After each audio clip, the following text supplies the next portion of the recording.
Now, the first thing you can do when you have your affiliate link is to think about the past. And I don't mean like Back to the Future kind of stuff. What I mean is think back at all the posts that you've written, perhaps some of the videos that you've published, and even podcast episodes if you have them. Anything where people can go back and see old stuff that you've created. If you have that, consider where you might be able to actually put that affiliate link that you have into those articles. Now, it's not going to make sense to put them likely into each and every single article, but there might be, for example, a specific topic that you've talked about, maybe a category or a number of different posts, podcast episodes, and videos where it would make sense, in which case it's totally good and smart to go back and actually put those links into those places. That way, anybody who comes across that content now has an opportunity to see that link and that recommendation. And it's more than just plopping that link in there too. There's going to be a little bit of text to kind of set it up as well. But let's go ahead and do that right now. And if you have a running list and archive in your blog, for example, I'm going to show you how to go back and just quickly find an article that you can use to update and change and add a little bit of a resource. And I'm going to show you also the disclosure that I put along with it too. So let's go into ScreenFlow and I'll show you how to do that. Okay, so here we are in the back end of WordPress for the Smart Passive Income blog. And as you can see, there are hundreds of posts that have been published, and this doesn't even include the podcast episodes. But what I'm going to do is pretend, for example, that we are promoting a brand new podcasting course of somebody else's. Now, of course, I have my own course to promote. But let's just say, for example, I'm promoting somebody else's new course that came out about advanced podcasting techniques that you can use to get more downloads and make some money off of your podcasts. So I found this product, I've used it. Again, remember this is hypothetical. So I'm gonna go back into the archive of blog posts that I have, look for ones that relate to podcasting and just see if they actually are a place where I can inject a link for this new focus product that I have, and we can just put it in there and hit update.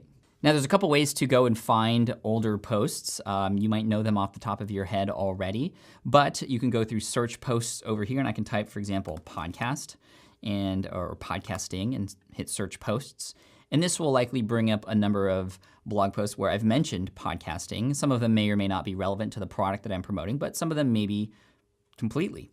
So I can go in here and just click edit to open those up. Another way to go about it is if you've done your setup properly up front, you can actually find the category or find tags related to that specific topic. So I'm gonna click on podcasting tutorial here and then click filter, and that should filter out all of the blog posts that are related to podcasting, which should essentially be the same as what we found earlier. So what I'm gonna do is actually just find one that makes sense to inject this product into. So I'm gonna go to this one, which is 10 reasons why podcasting is the #1 content platform. Now, if I have an advanced podcasting tutorial, for example, a product to share, then it actually may not make sense to put it in this one because this blog post in particular is mainly geared toward beginners. So I'm gonna go to one that makes more sense for somebody who's a little bit more advanced. For example, this one, which is podcasting and the stats that really matter. I'm gonna go and open this up and edit it. And when I arrive here, you might notice that my WordPress is working a little bit differently. There's some custom options involved, but it basically works the same way. So the fact that there is no content here where I'm kind of hovering my mouse doesn't matter because it reads the content from elsewhere. So don't worry about that. What we need to worry about is the content on this page. What's really interesting is there's obviously places where it would make more sense than others to mention this product. Typically, a great spot to add these recommendations are at the end of your post. So if you scroll all the way to the bottom, you can then add in whatever content that you'd like. You can even put it in italics just to kind of differentiate it a little bit. But what I would do is more than just adding the link in there itself, adding a little bit of context too. For example, I'm gonna write, and for those of you looking for more advanced strategies for podcasting, and I'm totally not spelling that correctly, make sure to check out this course that I recently took that helped me grow my podcast 2 times in less than a month. Now, when it comes to call to actions, there's a number of ways to go about it. I could actually highlight this right here where it says, check out this course that I recently took, and I can highlight that. I can go up here to the link button and insert a link, and that could be to that podcasting product, which, you know, if I had one already, I would make it smartpassiveincome.com/advanced podcast product, or whatever it is you set it up in Pretty Links beforehand. So I'm just gonna hit apply and just pretend like that's a real link. As you can see, that is linked now where it says this course I recently took, which would have people click on it. And again, remember, it's an affiliate link. So again, I'm gonna make sure by disclosing it, I follow all the rules. By the way, this link above is an affiliate link, which means that I earn a commission if you do end up purchasing this course. And here's a couple tricks for you to go along with the disclosure. It's at no extra cost to you. And please, if you have any questions related to this product, please let me know and I'd be happy to answer them for you.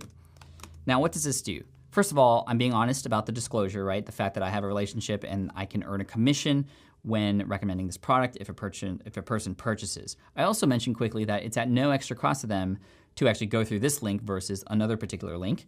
And then finally, I also offer help. So this is a great strategy because it allows a person to, if they have any questions, reach out to you and have those questions get answered. And you want questions to come in because that means somebody is interested. And if you can be quick and answer in a way that makes sense for them, well, they're likely going to make sure they go through your link and purchase.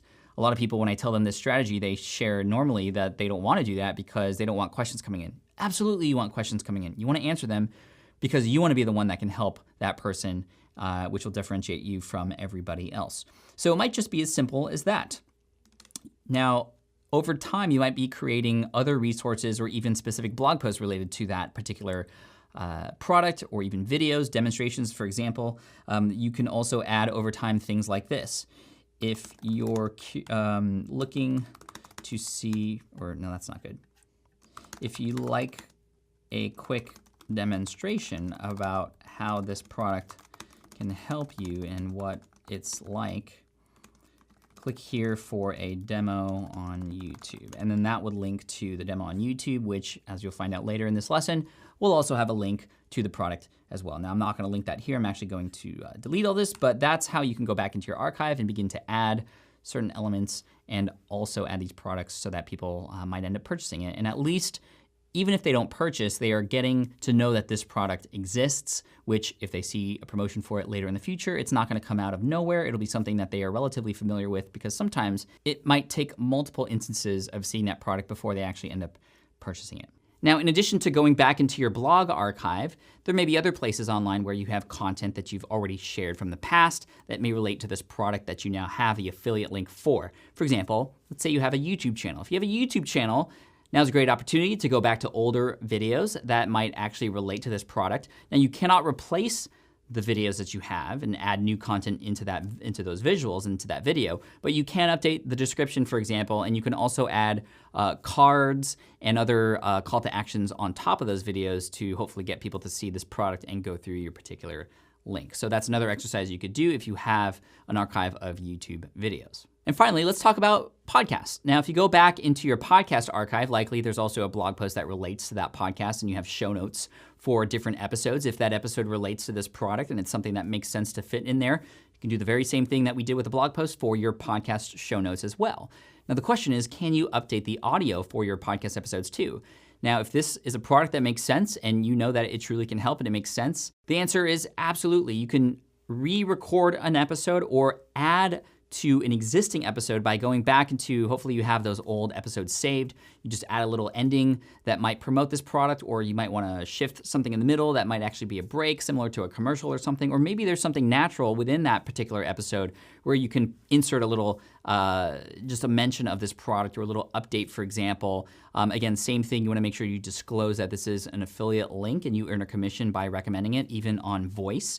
And then you kind of just replace that file with the file that already exists in your media server for your podcast. And people, every time they listen to it from now moving forward, they're gonna hear that little promotion. And that's, again, another thing that you can plant now that can potentially serve you over and over again in the future. So your call to action for this, if you choose to take that action right now, or maybe at the end of this step and you come back to this, is go back to your archive and update any posts that might relate to the particular product that you found in the last module. So go ahead and do that. And if you're ready to move on, click continue and I'll see you in the next lesson and the next kind of passive thing we could do to set ourselves up for massive success in affiliate marketing.